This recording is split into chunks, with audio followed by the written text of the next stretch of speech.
Hello friends, welcome to study with crazy guru. Friends, आज हम CRPF tradesman में जो जॉब नोटिफिकेशन निकला है, ड्राइवर, मैकेनिक्स, धोबी, नाई और कुक पे बहुत सारे पोस्टों पे निकला है। तो उस पर जो हम पेपर एनालिसिस स्टार्ट किए हुए हैं, तो पेपर एनालिसिस में 6 जुलाई 2023 को जो शिफ्ट फर्स्ट में मतलब शिफ्ट 1 में जो क्वेश्चन पूछे गए हैं, आज हम यहाँ डिस्कस करने वाले हैं। और आपको बता दें, जो भी स्टूडेंट का जो नेक्स्ट शिफ्ट में पेपर होगा तो उनके लिए ये बहुत ही लाभदायक है, क्योंकि क्वेश्चन जो है ना, जैसे में 1 जुलाई से एग्जाम इसका स्टार्ट हुआ है, तो जो क्वेश्चन प्रीवियस जो 1 जुलाई से क्वेश्चन पूछे जा रहे हैं, सेम टू सेम क्वेश्चन जो है, कोई क्वेश्चन उसी तरह पूछे जा रहे हैं और कोई ऐसा क्वेश्चन जो उसी मुताबिक जो क्वेश्चन जो है मतलब पूछ दिया जा रहा है। तो आप लोग तैयारी एक बार सही से करके ही जाइएगा, और जो टॉपिक से क्वेश्चन आ रहा है वो टॉपिक को एक बार सही से देख के तब एग्जाम देने जाइएगा। तो क्या करना है, चैनल पे मतलब नए हैं तो चैनल को सब्सक्राइब कर दीजिएगा और क्लास को शेयर कर दीजिएगा। तो स्टार्ट करते हैं। देखिए, क्वेश्चन आया था आज, सत्यशोधक समाज की स्थापना किसने की थी। तो देखिए, कल का शिफ्ट में पूछा था आर्य समाज की स्थापना किसने की थी, और आज पूछ दिया सत्यशोधक समाज की स्थापना किसने की थी। तो जितना भी जो सोसाइटी है जो स्थापना किया गया है, तो वो आप लोग देख के जाइएगा, क्वेश्चन वहाँ से पूछे जाते हैं। तो देखिए, सत्यशोधक समाज की स्थापना किसने की थी? ज्योतिबा फुले ने की थी। कब की थी? 1873 ईस्वी में की थी। तो ये याद रखिएगा, डेट नहीं पूछ देता है, 24 सितंबर है, लेकिन डेट नहीं पूछता है, ईस्वी पूछ देता है। तो 1873 ईस्वी में ज्योतिबा फुले ने एक जो पंथ है उसकी स्थापना की, जिसका नाम सत्यशोधक समाज रखा गया। याद रखिएगा। बोलिए सर, सत्यशोधक समाज का अर्थ क्या है? तो देखिए, सत्यशोधक समाज का अर्थ है सत्य अर्थात सच की खोज करने वाला समाज, इसलिए इसका नाम क्या रखा गया? सत्यशोधक समाज रखा गया। यह एक छोटे से समूह के रूप में शुरू हुआ और इसका जो उद्देश्य था, शूद्र और जो अस्पृश्य जाति के जो लोग हैं उसको विमुक्त करना था। याद रखिएगा। इनकी विचार गुलामगिरी सार्वजनिक सत्य धर्म में निहित है। तो आप लोग जानते होंगे, उस समय जो जाति प्रथा था बहुत ज़्यादा था। तो वही कारण जो है सत्यशोधक समाज की स्थापना 1873 में ज्योतिबा फुले के द्वारा किए गए, और जितना भी निम्न वर्ग के जो वर्ग थे उनको मतलब सहायता प्रदान किया गया था। तो ये भी आपको याद रखना जरूरी है। नेक्स्ट क्वेश्चन पे देखते हैं। नेक्स्ट क्वेश्चन है, 2011 की जनगणना के अनुसार सबसे कम साक्षरता वाला राज्य कौन है? तो देखिए, क्वेश्चन ये दो बार पूछ दिया है। जो आज पूछा है वो तीसरा बार क्वेश्चन पूछा है 1 जुलाई से, समझ गए होंगे। तो 2011 की जनगणना के अनुसार सबसे कम साक्षरता वाला जो राज्य है आपका कौन है? बिहार है। ये याद रखिएगा, बिहार है, जिसमें आपका जो साक्षरता दर जो है कितना है, तो आपको पता रहना चाहिए 61.80% है। कितना है? 61.80% है। और सबसे ज़्यादा साक्षरता वाला राज्य कौन है? केरला है। कौन है? केरला है। तो ये भी याद रखिएगा। क्वेश्चन भी आई है, जो 2011 की जनगणना से क्वेश्चन बहुत पूछे जा रहे हैं, तो आप लोग जितना भी महत्वपूर्ण क्वेश्चन होंगे आप लोग सही से देख के जाइएगा।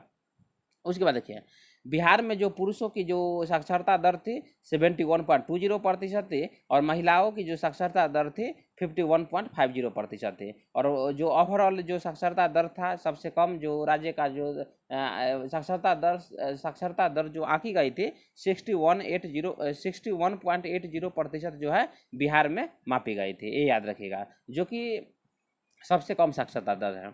उसके बाद देखिए, 2011 की जनगणना के अनुसार 92.28% साक्षरता दर वाला लक्षद्वीप भारत में सबसे अधिक साक्षरता दर वाला केंद्र शासित प्रदेश है। बोलिए सर, क्या है? केंद्र शासित प्रदेश। नेक्स्ट शिफ्ट में आपसे क्वेश्चन पूछ देगा। देखिए, भारत में वर्तमान में 28 स्टेट है और 8 यूटी है। 8 यूटी मीन्स केंद्र शासित प्रदेश है। 28 राज्य और 8 जो है आपका केंद्र शासित प्रदेश है। तो नेक्स्ट शिफ्ट में ऐसा भी क्वेश्चन पूछ देगा, तो आपको पता रहना चाहिए। नेक्स्ट क्वेश्चन देखते हैं। नेक्स्ट क्वेश्चन है, इंदिरा पॉइंट कहाँ स्थित है? तो आपको पता रहना चाहिए इंदिरा पॉइंट कहाँ पे स्थित है। तो देखिए, आपको बता देते हैं क्या है। देखिए, कन्याकुमारी भारतीय मुख्य भूमि का सबसे दक्षिणी बिंदु है, जबकि इंदिरा पॉइंट जो है भारतीय क्षेत्र में भूमि का सबसे दक्षिणी बिंदु और ग्रेट निकोबार द्वीप का सबसे दक्षिणी छोर है। पूर्व में इंदिरा पॉइंट को पैगमेलियन पॉइंट के भी नाम से जाना जाता था, जिसका नाम राजीव गांधी ने रखा था। तो आपको पता रहना चाहिए इंदिरा पॉइंट का जो मतलब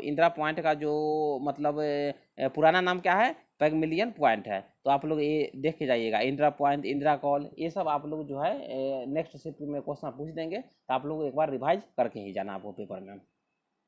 नेक्स्ट क्वेश्चन है, आधुनिक कोशिका जीव विज्ञान के जनक कौन है? तो आपको पता रहना चाहिए, आधुनिक कोशिका जीव विज्ञान के जो जनक है कार्ल पी स्वानसन है। कौन है? कार्ल पी स्वानसन है। कार्ल पी स्वानसन को आधुनिक कोशिका विज्ञान के जनक के रूप में जाना जाता है।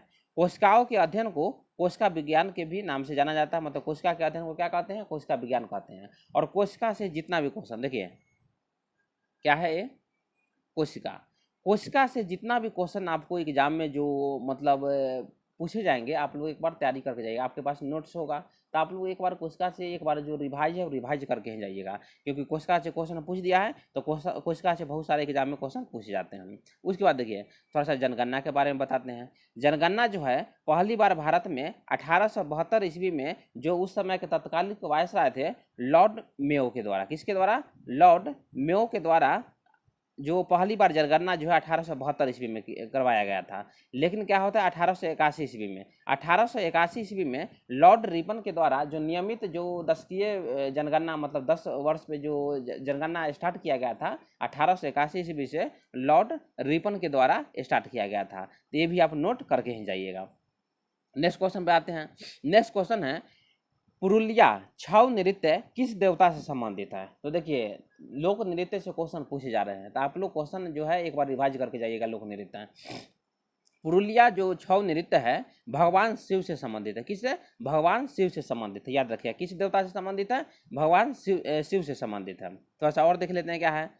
छऊ नृत्य, जिसे छऊ नृत्य के नाम से भी जाना जाता है, मार्शल और लोक परंपराओं वाला एक अर्धशास्त्रीय भारतीय नृत्य है। यह 3 शैलियों में पाया जाता है, जिनका नाम जो है मतलब जो अलग अलग जो स्टेट है, अलग अलग स्टेट में छऊ नृत्य को अलग अलग नाम से जाना जाता है। नेक्स्ट शिफ्ट में आपसे पूछ देगा। देखिए पुरुलिया छऊ, देखिए पुरुलिया छऊ जो है आपका पश्चिम बंगाल में कहा जाता है। उसके बाद देखिए सरायकेला छऊ, सरायकेला छऊ को झारखंड में नाम दिया गया है सरायकेला छऊ। और जो मयूरभंज छऊ है उसका जो नाम उड़ीसा में मयूरभंज छऊ रखा गया है। तो ये भी याद रखिएगा। जैसे में क्या है, पुरुलिया छऊ पश्चिम बंगाल, सरायकेला छऊ झारखंड, मयूरभंज छऊ उड़ीसा। तो आपको पता रहना चाहिए सब।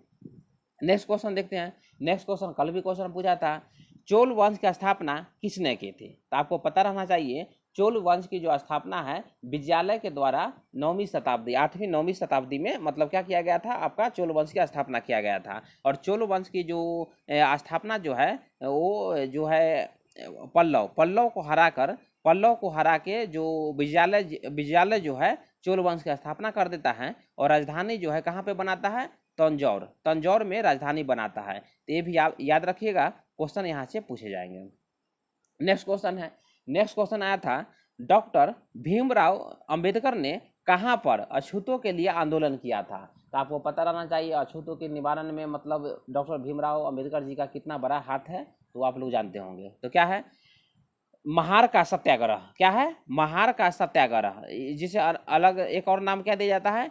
चौदार तालाब सत्याग्रह व महार का मुक्ति संग्राम भी कहा जाता है।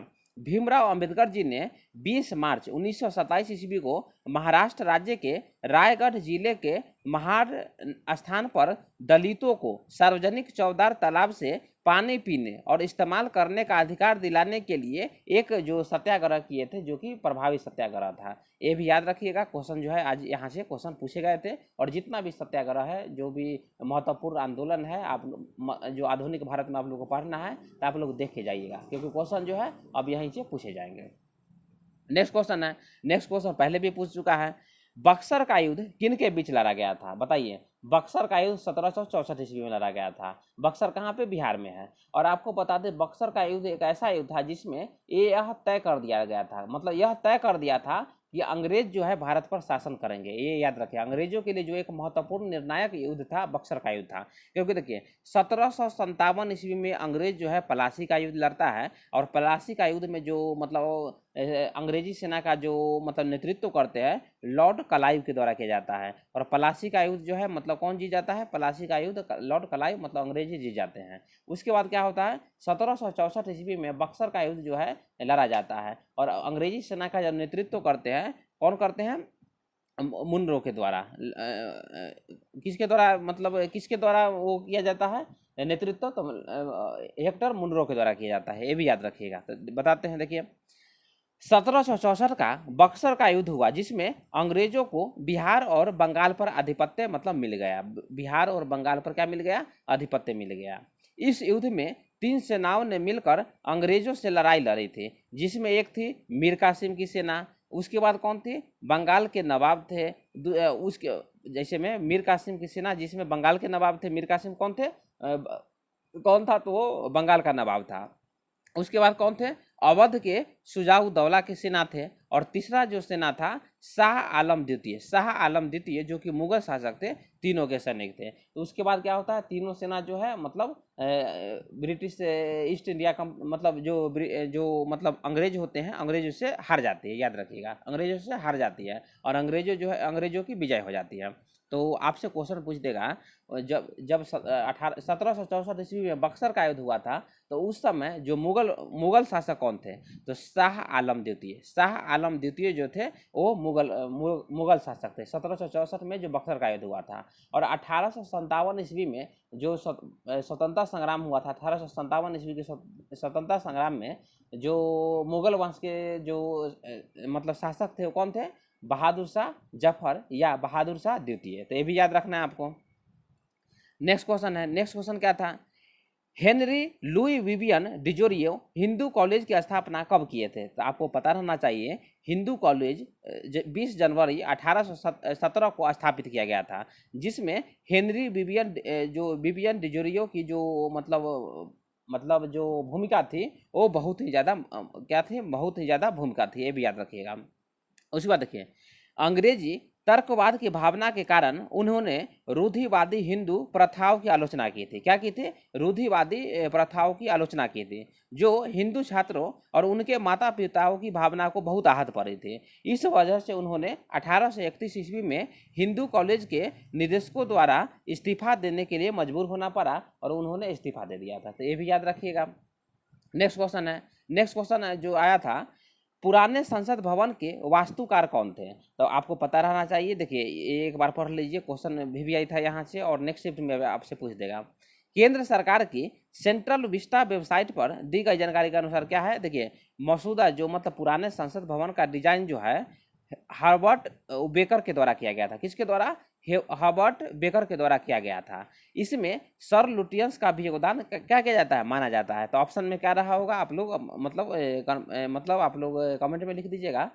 उसके बाद देखिए 12 फरवरी 1921 ईस्वी को तत्कालीन काउंसिल हाउस का उद्घाटन ड्यूक ऑफ कनॉट और भारत के जो तत्कालीन वायसराय थे उनके द्वारा मतलब किया गया था, मतलब गवर्नर के द्वारा किया गया था। ये भी आपको पता रहना चाहिए।